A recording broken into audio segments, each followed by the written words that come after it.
Você já sentiu medo de ser rejeitado? E talvez tenha deixado de falar algumas coisas que você gostaria de ter falado, de flertar com alguém, de tentar realmente estabelecer uma relação. Talvez, pelo medo da rejeição, você não tenha nem pedido em namoro uma pessoa que você gostaria de namorar e acabou perdendo.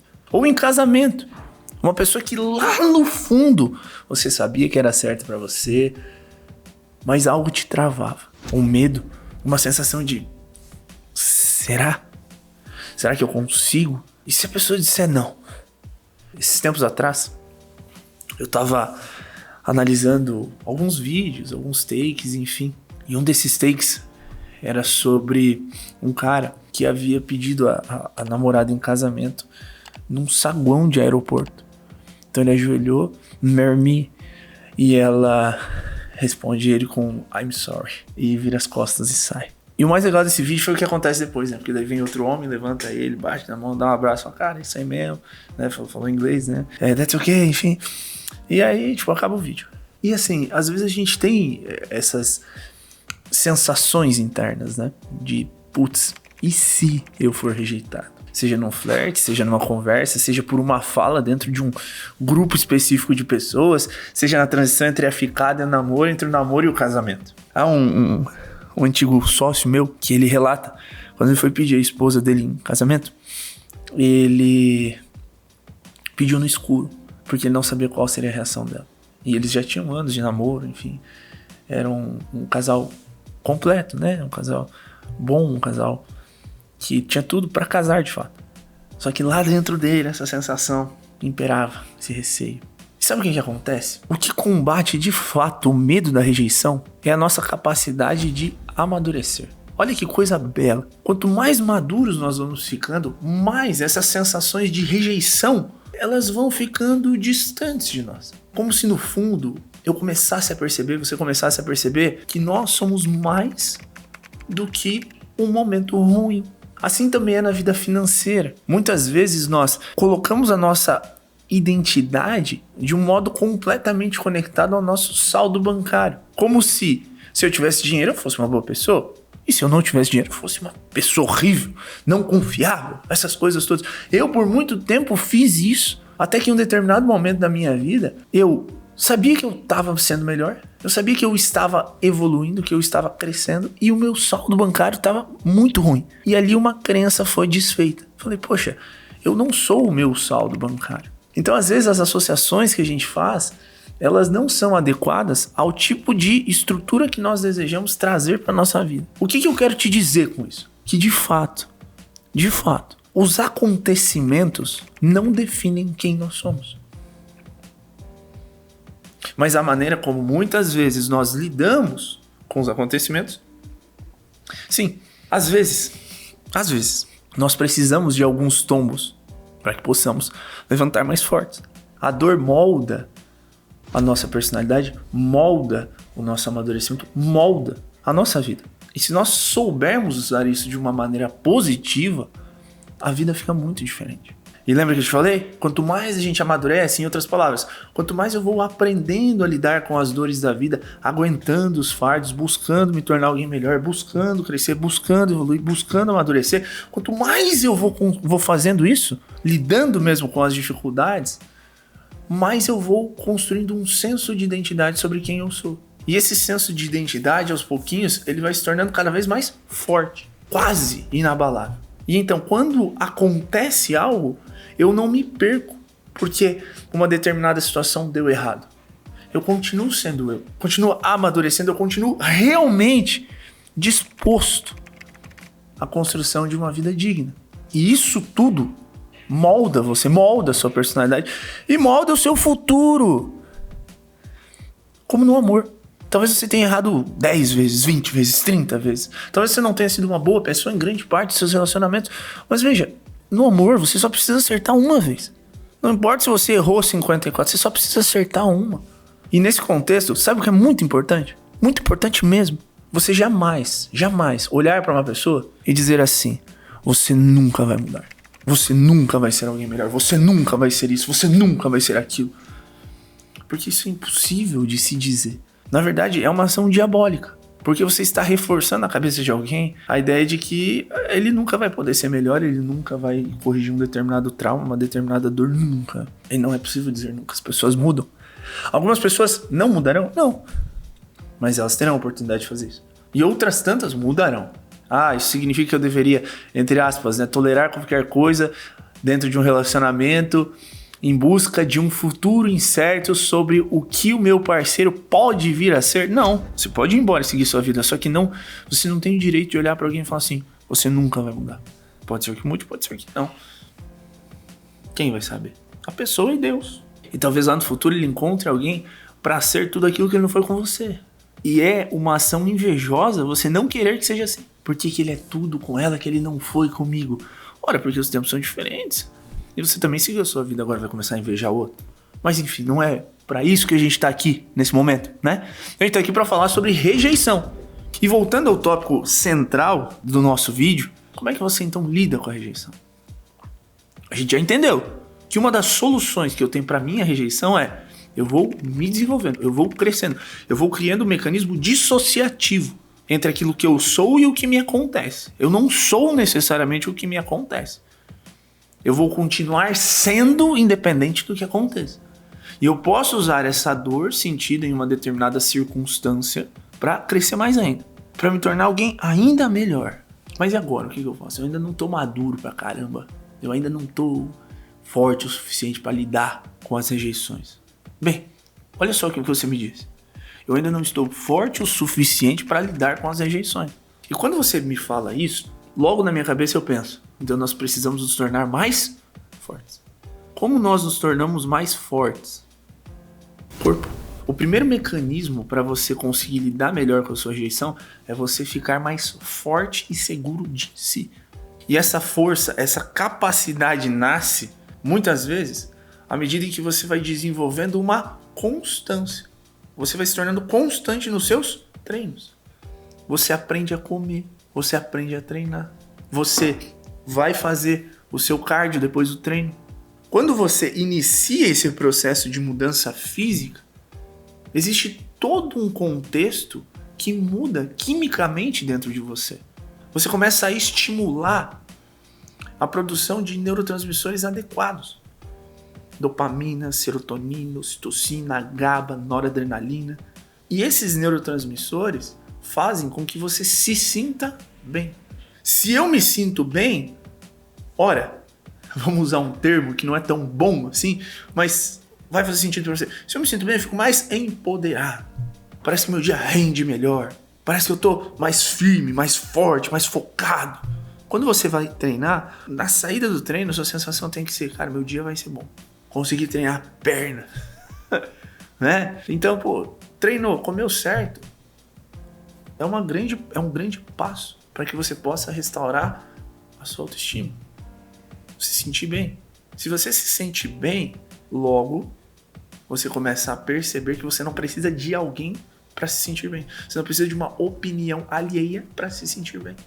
Você constrói a sua primeira referência de que é possível que você construa a sua própria felicidade. Através de ações concretas que você faz pensando, nesse contexto, em você. Isso não é um ato egoísta. Não necessariamente.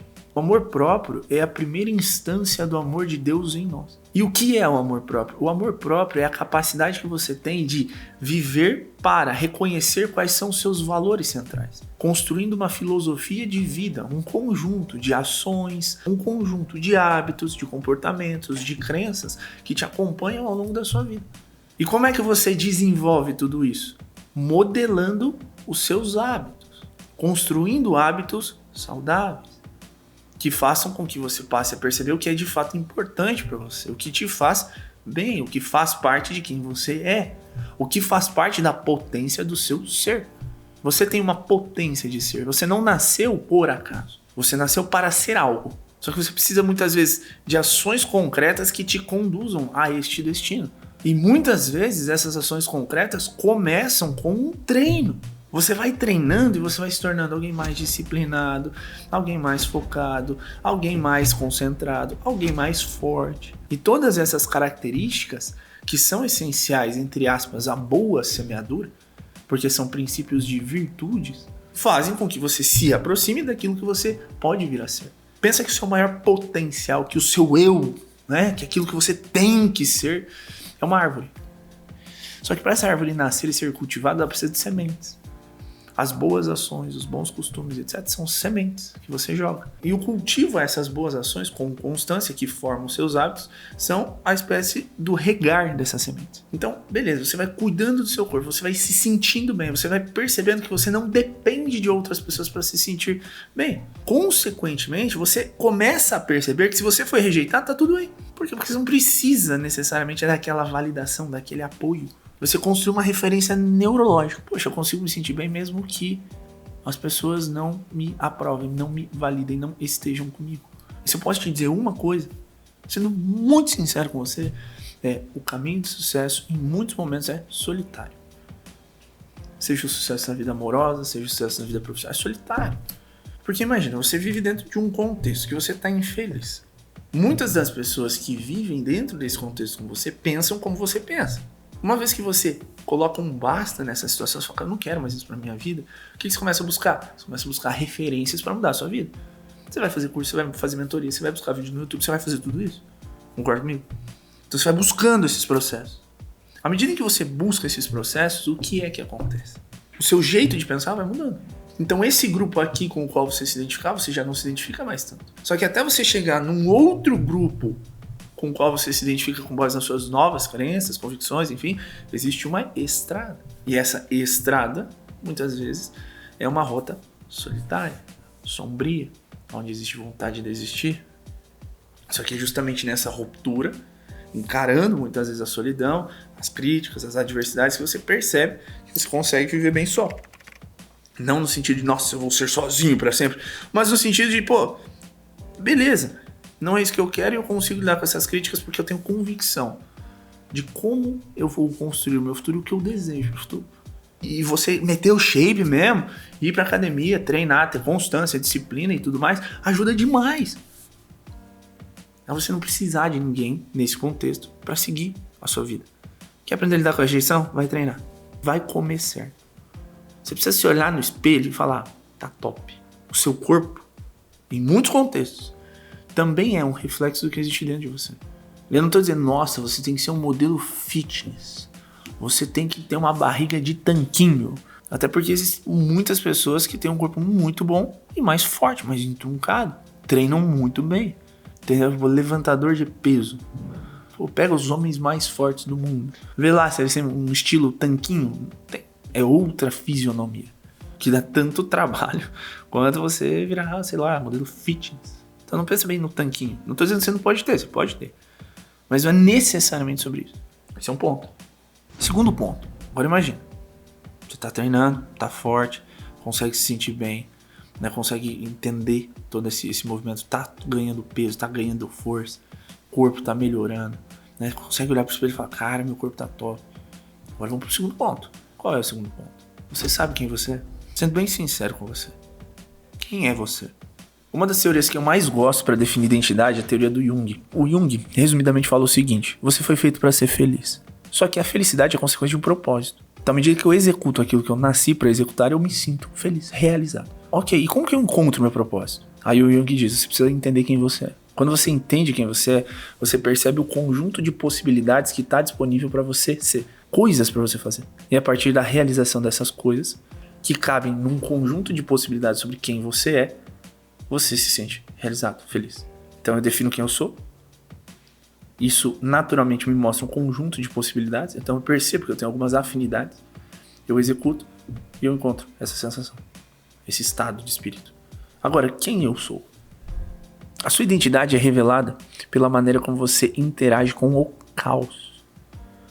Com os dias difíceis. É sobre a maneira como você se comporta quando você está sob pressão. Então vamos imaginar que você está sem grana. Existem duas maneiras de você se comportar sem grana. Você precisa pagar conta. Qual que é a primeira? Eu vou dar um jeito de trabalhar mais.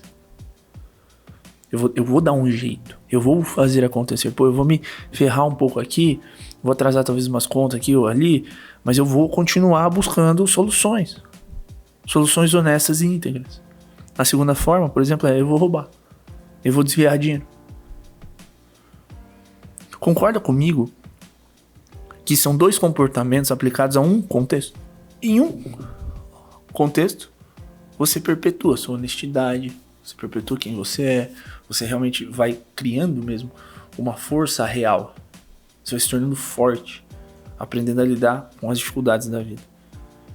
No outro contexto, ocorre o movimento oposto. Você está perpetuando o mau caráter. Você está indo exatamente numa direção oposta aos seus valores. Então, o que você mostra ali? Você mostra que você não tem limites. Você mostra que você não se importa com os outros, que você é uma pessoa egoísta. Que valores como lealdade e integridade não existem na sua vida. E isso acaba, entre aspas, te aproximando de uma vida complicada, principalmente a nível espiritual. A mesma coisa é dentro de um relacionamento. Você está passando por uma fase difícil na sua relação. Eu não estou dizendo que você não vai pensar em ir embora, em talvez ter uma outra relação. Eu não vou te dizer. Talvez você pense. Só que a questão é como você age. Entendeu? Tipo assim, tô discutindo aqui 1 ano nessa relação que tá uma merda. Foda-se. Eu vou ir para uma zona. Dar uma aliviada. Não vai resolver o seu problema. Mas você está perpetuando um comportamento. Tipo, eu tô tão pressionado que eu não aguento mais. Então eu vou dar uma aliviada, foda-se. E existe outro ponto, sei lá, tô com vontade de ter outra pessoa, mas não é isso que eu quero. Eu vou me manter aqui, eu vou procurar resolver o problema, vou buscar terapia. Concorda comigo que é uma situação e 2 comportamentos opostos? Então veja, como é que eu descubro quem eu sou? É só olhar para a maneira como você agiu nos momentos de pressão, nas adversidades que a vida te trouxe. Ali você vai perceber se você é uma pessoa fiel, se você é uma pessoa íntegra, se você é uma pessoa justa, se você é uma pessoa assim, se você é uma pessoa assada. André, percebi que eu não sou. Tudo bem, então vamos ajeitar isso? Porque não é porque você não está sendo algo agora que você nunca vai poder ser esse algo. Virtudes, qualidades, não nascem do dia pra noite. Ainda mais a nossa geração, que é uma geração toda fodida. Principalmente de referência, de maternidade, de paternidade, de valores sólidos. Hoje a gente tá aprendendo a ser homem. A gente tá aprendendo uns com os outros na nossa geração. Porque as últimas gerações foram meio cagadas. Então todas as pessoas foram meio cagadas? Não. Mas muitas pessoas, muitas famílias foram disfuncionais. E essa disfuncionalidade, querendo ou não, constrói referência para nossa geração. Então, como que eu vou aprender a ser homem com um pai, por exemplo, que abandonou a minha mãe? Que nunca me deu atenção, que não transmitiu valores, que não entendeu sobre força, sobre, sei lá, artes marciais, né? Que é uma maneira de moldar o caráter, é um tatame de jiu-jitsu. Todo lutador de jiu-jitsu vai ter o caráter moldado? Claro que não. Mas é uma possibilidade. E é uma possibilidade que se manifesta na vida de muita gente. Você consegue entender? Então esse é um ponto essencial. E sendo muito sincero, muito honesto, não é fácil você se moldar, né? Não, mas tem como. Só que olha só que interessante. Então Jung ele diz, dependendo das circunstâncias que você vive na sua vida, a pressão, você logo percebe quem é você pelos comportamentos que você tem na adversidade. Tamo junto nisso? Agora pensa comigo no seguinte. Eu preciso ficar esperando a vida acontecer para perceber como eu vou agir na adversidade? Não. E aqui tá um ponto que eu notei dentro da teoria junguiana que pode ser aperfeiçoado. Eu posso criar o meu próprio caos para me tornar uma pessoa melhor. Se eu crio um caos para me tornar uma pessoa melhor, o que é que acontece? Eu voluntariamente vou me colocando em pressão. E à medida em que voluntariamente eu vou me colocando pressão, eu naturalmente vou mudando. Como é que eu me coloco pressão voluntária para construir o meu caráter, amadurecer a minha personalidade e ficar mais forte? A ponto de perceber que aquela circunstância de rejeição não me afeta mais. Metas. Por muito tempo eu tive dificuldade para entender um sentido um pouco mais complexo e profundo das metas. Na minha cabeça por muito tempo foi assim, vou estabelecer metas. Para quê? Para ter um resultado. Só que à medida em que a minha vida foi acontecendo e eu fui alcançando essas metas, começou a ficar um pouco vazio essa ideia. Eu vou te explicar. Então eu ia lá, eu quero morar num resort. A gente foi lá, estamos morando num resort. O que eu vou colocar para o próximo ano? Um novo resort? Mesma coisa, carro. Você vai lá e coloca, quero trocar meu carro. E aí, beleza, meta do ano. Trocou o carro. E depois? Vai fazer o quê? Colocar outro carro? Ir para os Estados Unidos. Ok, você vai para os Estados Unidos depois. O que você vai colocar? Ir para Dubai? Nada contra. Você pode ir, é uma maravilha viajar. Eu amo viajar. A gente viaja quase todo mês.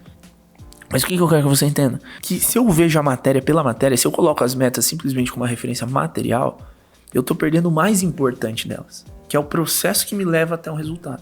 Então, existe uma pirâmide que funciona como uma pirâmide do ser, né? Então a gente vai entendendo o indivíduo melhor, a cabeça dele, etc. E dentro dessa pirâmide, nós começamos a entender um pouquinho mais do nosso sistema de crenças. Então existem 3 níveis de crenças que nos influenciam profundamente. Crença sobre quem nós somos, crença sobre o que nós somos capazes de fazer e crença sobre o que nós merecemos ter. Essas 3 estruturas estão completamente conectadas. Por exemplo, como que eu desenvolvo crenças de identidade? O que me define? Ora, as experiências sensoriais que muitas vezes eu tive. As coisas que eu ouvi, as coisas que eu vi, as coisas que eu senti. Então imagina que uma pessoa, ela passa a infância inteira ouvindo: você é burra, se nem pra fazer uma tarefa de casa você presta. E leva chinelada, e leva cintada, e leva varinhada, e apanha. E quando não faz tudo, apanha de novo. Não tem amor, não tem afeto. O que vai acontecer? Essa criança, ela vai crescer acreditando que ela é burra. Então, a identidade dela, o que ela acredita sobre ela mesma, eu sou burro.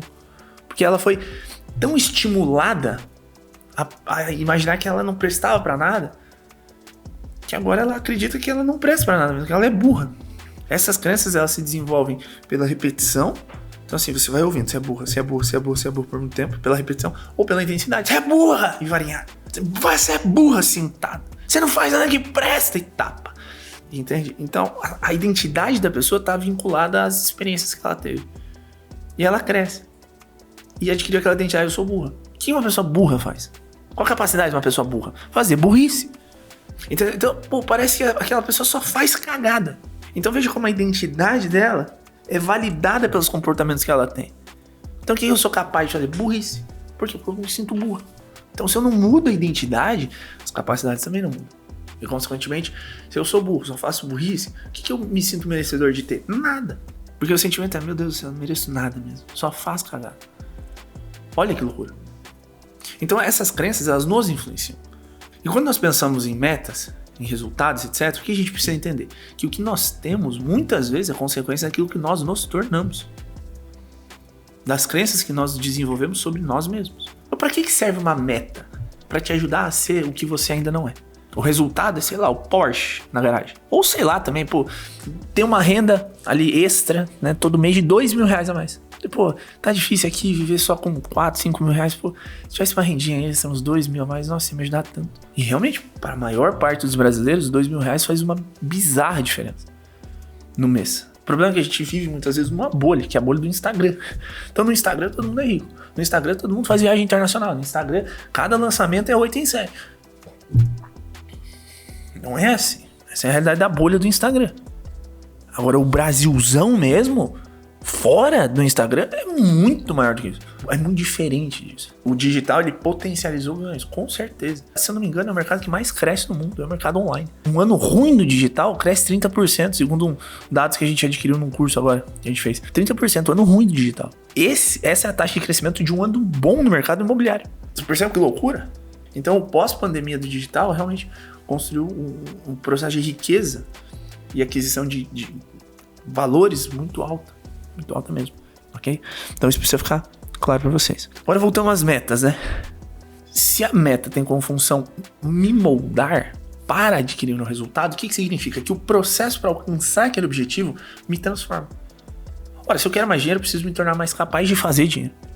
Então eu preciso desenvolver habilidades muito específicas para fazer dinheiro. Consequentemente, à medida em que eu vou adquirindo essas novas capacidades, essas novas habilidades, olha só que loucura! Eu vou mudando a minha identidade.